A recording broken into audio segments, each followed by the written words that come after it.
ಎಲ್ರಿಗೂ ನಮಸ್ಕಾರ. ಆತ್ಮೀಯರೇ, ಒಬ್ಬ ಕಳ್ಳನ ಮನಸ್ಸು ಪರಿವರ್ತನೆಯಾಗಿ ಆತ ಝೆನ್ ತತ್ವವನ್ನು ಒಪ್ಪಿಕೊಂಡ ಎನ್ನುವಂತಹ ಸಂದೇಶವುಳ್ಳಂತಹ ಒಂದು ಕಥೆಯನ್ನು ಕೇಳೋಣ. ಒಬ್ಬ ಝೆನ್ ಗುರುಗಳು ಆಶ್ರಮದಲ್ಲಿ ಶಿಷ್ಯರಿಗೆ ಪಾಠವನ್ನು ಮಾಡ್ತಾ ಇದ್ರಂತೆ. ಆ ಸಮಯಕ್ಕೆ ಅಲ್ಲಿಗೊಬ್ಬ ಕಳ್ಳ ಬರ್ತಾನೆ. ಕಳ್ಳ ಬಂದು ಕತ್ತಿಯನ್ನು ತೋರಿಸಿ ಇರುವಂತಹ ಸಂಪತ್ತನ್ನು ನನಗೊಪ್ಪಿಸಿ ಅಂತ ಹೇಳಿದ್ನಂತೆ. ಆಗ ಗುರುಗಳು ಹೇಳಿದ್ರು, ಈಗ ಪಾಠ ಪ್ರವಚನಗಳು ನಡೀತಾ ಇವೆ, ಮಧ್ಯದಲ್ಲಿ ತೊಂದರೆಯನ್ನು ಕೊಡಬೇಡ, ಆ ಪೆಟ್ಟಿಗೆಯಲ್ಲಿ ದುಡ್ಡಿದೆ, ಅದನ್ನು ತೆಗೆದುಕೊಂಡು ಹೋಗಬಹುದು ಅಂತ ಹೇಳಿದ್ರಂತೆ.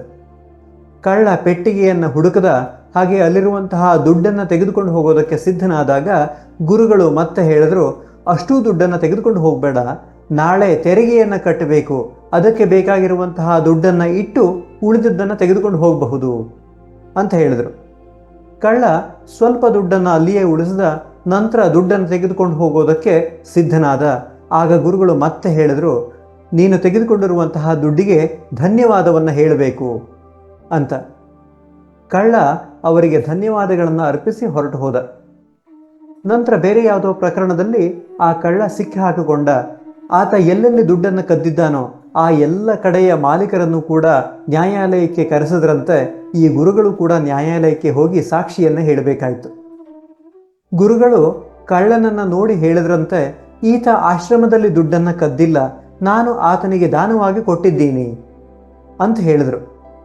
ಕಳ್ಳನಿಗೆ ಆಶ್ಚರ್ಯವಾಯಿತು. ತಾನು ದುಡ್ಡನ್ನು ತೆಗೆದುಕೊಂಡಿದ್ದೀನಿ, ಧನ್ಯವಾದಗಳನ್ನು ಹೇಳಿದ್ದೀನಿ, ಆದ್ದರಿಂದ ಗುರುಗಳು ಅದನ್ನು ದಾನ ಅಂತ ಪರಿಗಣಿಸಿದ್ದಾರೆ, ನನ್ನನ್ನು ಕಳ್ಳ ಅಂತ ನೋಡ್ತಿಲ್ಲ ಅಂತ ಅವನಿಗೆ ಆಶ್ಚರ್ಯವಾಯಿತು. ಬೇರೆಯ ಪ್ರಕರಣದಲ್ಲಿ ಕಳ್ಳನಿಗೆ ಶಿಕ್ಷೆ ಆಯಿತಂತೆ. ನಂತರ ಶಿಕ್ಷೆಯನ್ನು ಮುಗಿಸಿಕೊಂಡು ಕಾರಾಗೃಹದಿಂದ ನೇರವಾಗಿ ಗುರುಗಳ ಆಶ್ರಮವನ್ನು ಸೇರಿದಂತೆ.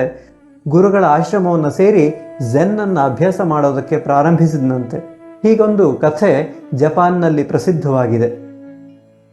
ಕಳ್ಳನ ಮನಸ್ಸು ಕೂಡ ಪರಿವರ್ತನೆ ಆಗೋದಕ್ಕೆ ಸಾಧ್ಯ. ಅದಕ್ಕೆ ತಕ್ಕಂತಹ ಪರಿಸ್ಥಿತಿ ಏರ್ಪಡಬೇಕು, ಅಂತಹ ಗುರುಗಳು ಸಿಗಬೇಕು. ಅಷ್ಟು ಔದಾರ್ಯವನ್ನು ಹೊಂದಿರುವಂತಹ ವ್ಯಕ್ತಿಗಳಿದ್ದರೆ ಕಳ್ಳನ ಮನಸ್ಸು ಕೂಡ ಪರಿವರ್ತನೆಯಾದೀತು ಅಲ್ಲವೇ? ಧನ್ಯವಾದಗಳು.